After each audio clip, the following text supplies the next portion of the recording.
ለወይዘሮ ማርታ ሰላም ያረገዘችው ከአቶ ደረጀ መሆኑን ነገረቻት።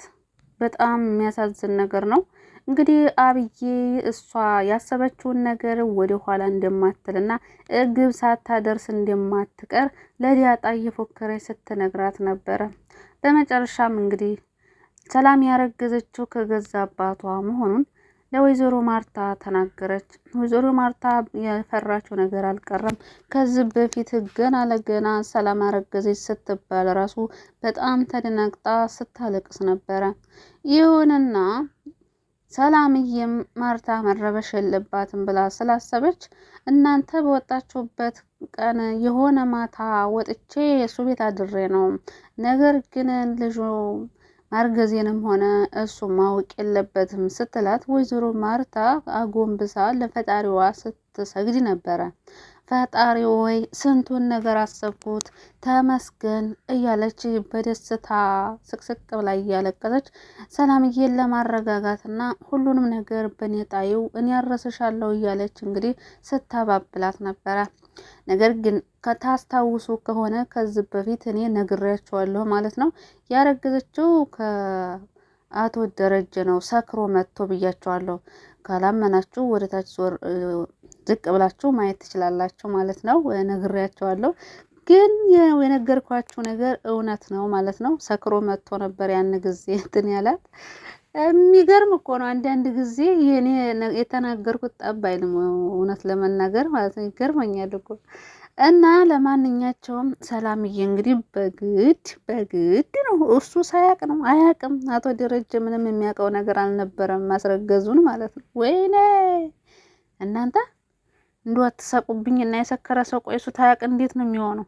አስተፍሩላ እንዲ መቼም ዲራማ ነው እንጂ ያጀማ ተኝቶ ሰክሮ እንዴት ነው የሚያስረግዘው?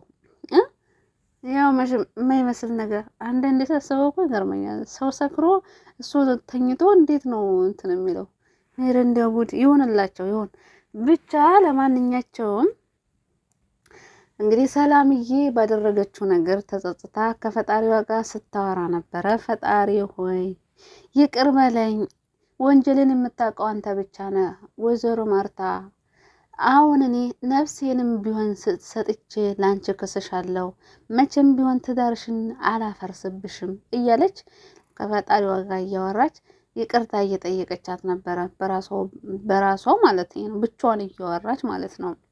እንግዲህ አቶ ደረጀም በጣም ፈርቷል። ምክንያቱ ደግሞ ትዳሬም በጣም ወዳለው በጣም አከብራለው፣ ትዳሬ እንዳይበተን እፈራለው እያለ እንግዲህ ለዳጣም ሲነግራት ነበረ።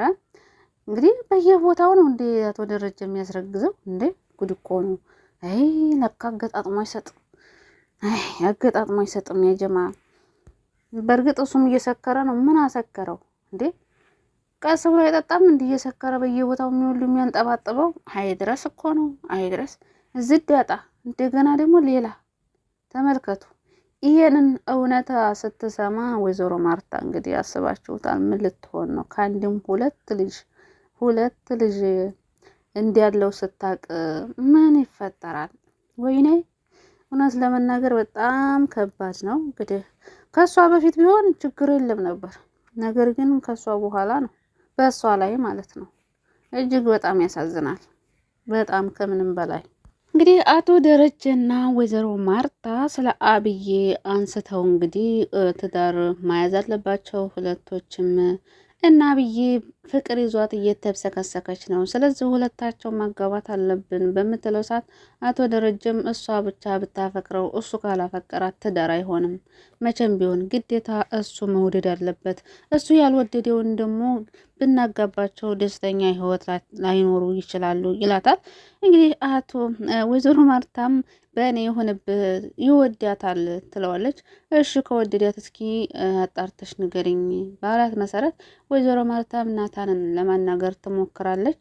እንግዲህ አባትህ ሴት አምጥቶ አግባ ቢልህ ታገባለህ እንዴ የሚል ጥያቄ ተጠይቀዋለች።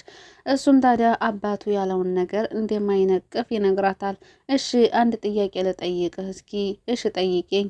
እኔ ምልህ ከዲያጣና ከአብዬ ማንን ትወዳለህ? ማን ነው ቆንጆ ባለችው መሰረት እሱም ታዲያ አሁን እኔ ልጅሽ ቆንጆ አይደለችም አልወዳትም ብዬ ብነግራት የእናትነት አንጀት ስለሆነ ሊከፋት ይችላል ይልና ብቻውን ያውሰለስላል። እናም በመጨረሻም አብዬ እኮ ቆንጆ እኮ ናት፣ ጸባይ የላትም እንጂ ጸባዋን ብታስተካከል በጣም ቆንጆ ናት በሚላት ሰዓት ወይዘሮ ማርታም በጣም ደስ ይላታል። እኮ ቆንጆ እኮ ናት ጸባዋን ብታስተካክል ምናምን ትለዋለች። ከዛም እሱም እንግዲህ የእሷን ልብ ያለ መስበር ብሎ ነው እንጂ እሱ የሚወደውም የሚያፈቅረውም ወደፊት ምኞትም ዳጣ ብቻ ናት። ግን ደግሞ የእሷ ልብ እንዳይሰበር ብሎ እንደዛ ብሎ ሸኝቷታል። ይሁንና ግን እውነታውን ቢናገር ጥሩ ነው ብዬ አስባለሁ። ምክንያቱም በኋላ ላይ ደግሞ ኑ ተጋቡ ብለው ችግር እንዳይፈጥሩበት አሁን እኔን ለትዳር የምመኛትና ልብ የሚከጅላት ዳጣን ብቻ ነው ብሎ ፍርጥ አድርጎ ቢነግራት ግልግል ነበረ። ነገር ግን ያው የእሷ ልብ እንዳይሰበር በማለት ያው ቆንጆ ናት ግን ጸባይ ብታስተካክል የሚል መልስ መልሶላታል ማለት ነው። እንግዲህ ዳጣና ናታንም ቁጭ ብለው በሚያወሩበት ሰዓት ዳጣ ቁጭ ብላ ፊልም ባየችበት ሰዓት እንግዲህ ናታን ይመጣል። አንተ ምንድነው እንዴ? እያየሁ ነው። ለምንድን ነው የመጣው? በምትለው ሰዓት ልወጣ ነበር ነው ያብረሽኝ እንውጣ ስላት የት ነው የምንወጣው? ያው ወጣ ብለን ተዝናንተን እንምጣ በሚላት እንመጣለን እንዴ? እኔ እኮ በዛው የምንቀር መስሎኝ ነበር ብላ ታፌዝበታለች። ዳጣም ታዲያ እሺ መውጣት እንችላለን፣ ነገር ግን ሚስት ትቆጣኛለች ብላ እንግዲህ ናታንን ታናድደዋለች። ናታንም ይኸውልሽ ዳጣ መልሰሽ ሁለተኛ እንደዚህ አይነት ነገር እንዳትናገሪ ብሎ ይመልስላታል። ዳጣም በቃሽ ሁለተኛ እንደዚህ አይደለም፣ ነገር ግን ሶስተኛ እልሃለሁ ብላ ስትናገረው ቆይ አንቺ ቀለርሽ ማለት ነው? እሷ ታዲያ እውነቴን እኮ ነው ናታን አብሬህ በር ደስ ይለኝ ነበር፣ እንደው አብሬህ ራሱ ብውል ደስ ይለኝ ነበር፣ ነገር ግን ያቸው ወጥመድ የሆነች ልጅ አታስቀምጠኝም ትለዋለች። እሱም ታዲያ እሷን ታያትና ነይ ቶሎ አብረን እንሄድ፣ በዛውም ደግሞ የፈለግሽውን ነገር በሙሉ እገዛልሻለሁ። ዳጣም በእናትሽ አትበለኝ፣ ግን እኮ የት እንደምንሄድ አልነገርከኝም ትለዋለች። በእናትሽ ማለት ሲላት እንግዲህ ስለሚከፋት ነው።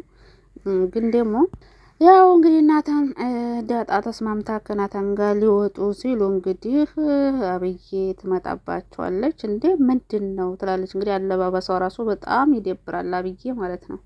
ምንድን ነው ባሏ አጠገብ መሰላት እንደ መጣችሁ በጣም ትናደዳለች። ከዛም ጥሏቸው ይወጣል ናታን ማለት ነው። ከዛም በኋላ ምን እያለች ነው በምትላት ሰዓት ዳጣን ስለ ሰላም እያወራን ነበር ትላታለች።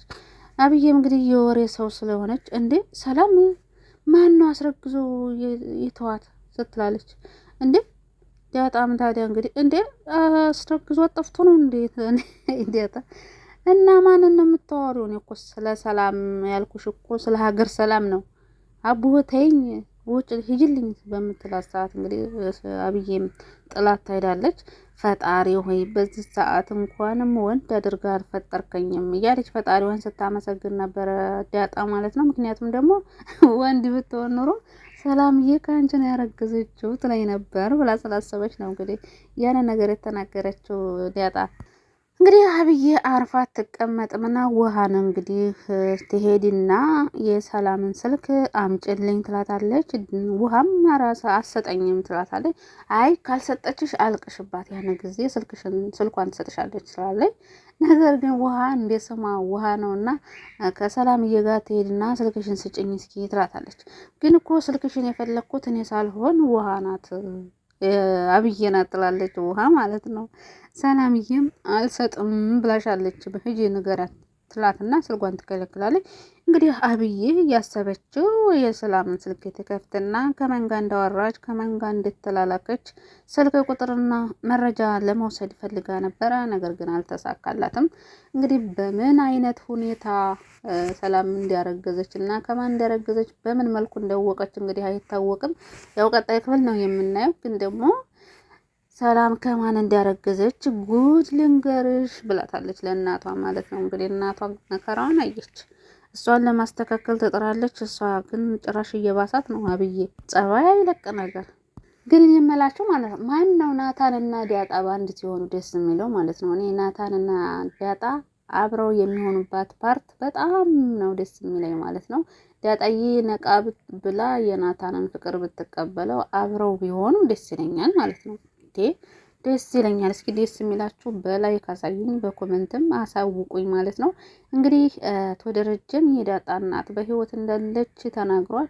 የዳጣ እናት እኮ ሰላምዬ ናት። በነገራችን ላይ ሰላም ናት የዳጣ እናት ማለት ነው። ጭራሽ ሌላ ደገመችለት። ደስ ይላል። ለማንኛቸውም ለዚህ ቻናል አዲስ ከሆናችሁ ሰብስክራይብ ማድረጋችሁን አትርሱ። ነባሮችም ላይክ እና ሼር እያደረጋችሁ አበረታቱን። መልካምነት ለራስ ነው።